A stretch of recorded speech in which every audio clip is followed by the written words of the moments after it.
Saya pamit undur diri pagi hari ini dan mohon mulai saat ini untuk kami dihormati ruang privasi kami.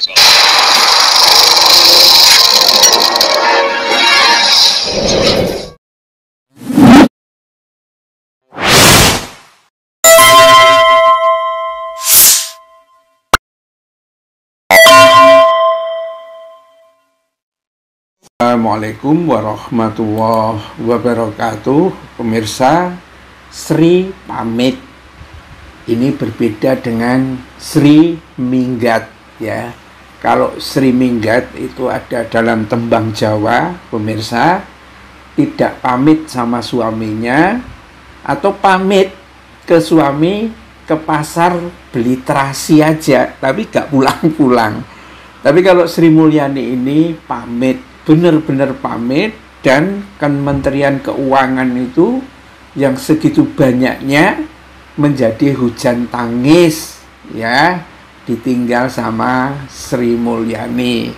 Dan Sri Mulyani sendiri juga mingsek-mingsek ya kan, menangisi masa lalunya atau masa depannya atau masa yang tidak tentu. Tapi tampaknya rakyat Indonesia cukup happy ya. Ya mudah-mudahan saja pajak itu tidak lagi mencekik ya.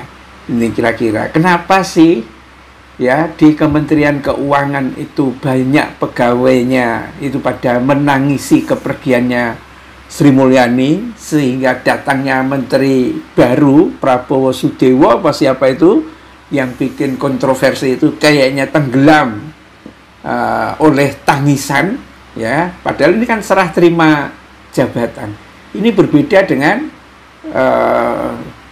siapa, Budi Aris Setiadi yang juga setelah terima jabatan tapi orang nggak ada yang nangisin Budi Aris Setiadi ya.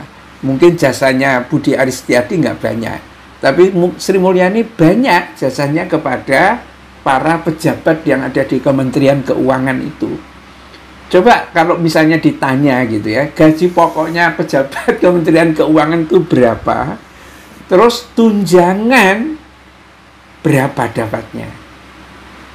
Sri Mulyani adalah Menteri Keuangan yang paling bisa memanjakan para pejabat di Indonesia.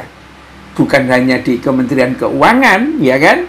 Tetapi di semua lini ke pejabat-pejabat yang ada di Indonesia.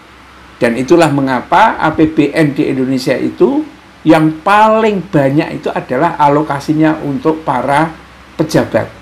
Ya, ASN ada, termasuk yang paling banyak adalah guru yang dituding sebagai beban negara oleh Sri Mulyani.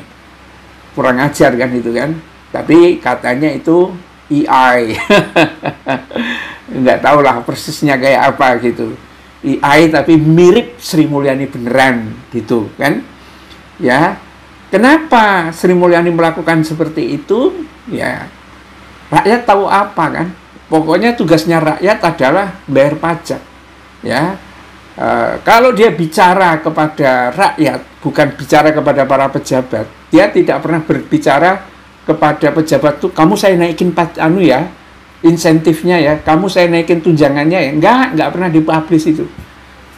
Tapi lihat itu pegawai-pegawai pajak yang ada di Indonesia ini, ya, dari yang kelas kere, ya itu aja kalau kita pernah dengar nama siapa itu kan pejabat di tingkat apa gitu. Kayaknya bukan main ya.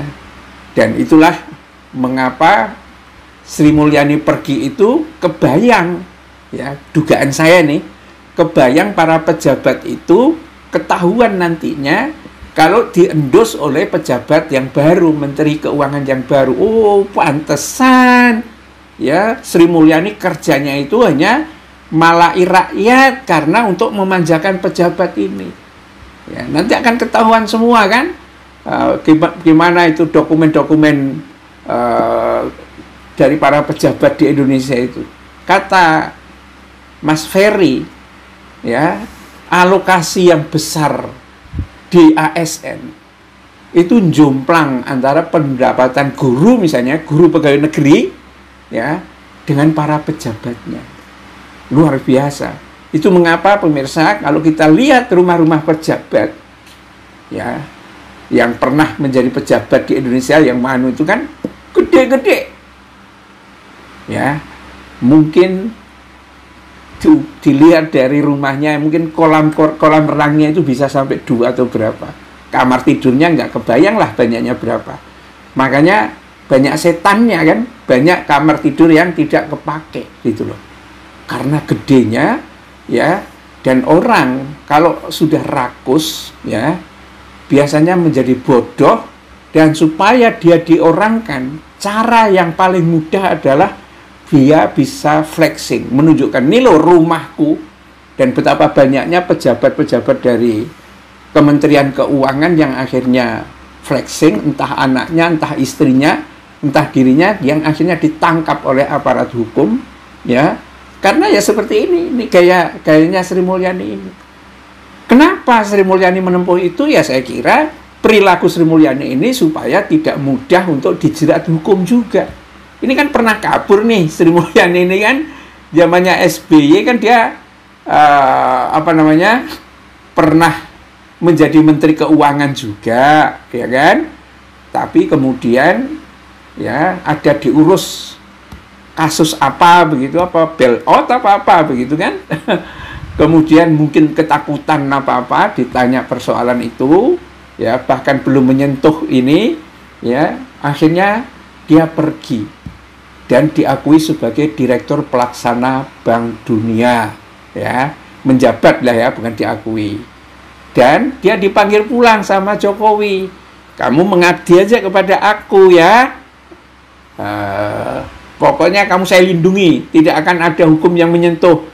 Cuma satu syaratnya, kamu taat. Pokoknya harus kamu iyakan aku apa yang kamu perintahkan. Sudahlah. Ya, Jokowi mau bikin PSN yang akhirnya berantakan semua, Sri Mulyani bekerja untuk itu. Apa hasilnya? Rakyat ditindas dengan pajak yang luar biasa.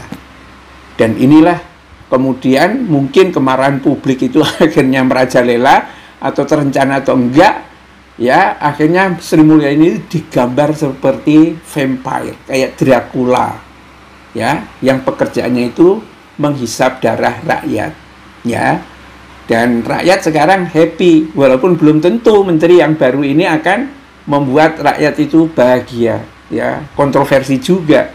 Tetapi setidak-tidaknya dengan Sri Mulyani tidak jadi menteri lagi, ya, rakyat itu merasa happy, ya, mudah-mudahan pajak nggak mencekik lagi gitu. Dan satu permintaannya, Sri Mulyani tidak ingin diganggu kehidupan pribadinya. Ya, kalau ada kasus hukumnya ya harus tanggung jawab dong, masa enggak kan begitu. Rakyat ini sudah menderita banget karena pajak yang sangat tinggi, dan Indonesia adalah pajaknya tertinggi, ya, di ASEAN kelihatannya begitu. Dengan apabila dibandingkan dengan pendapatannya. Bila taufiq wal hidayah. Assalamualaikum warahmatullahi wabarakatuh.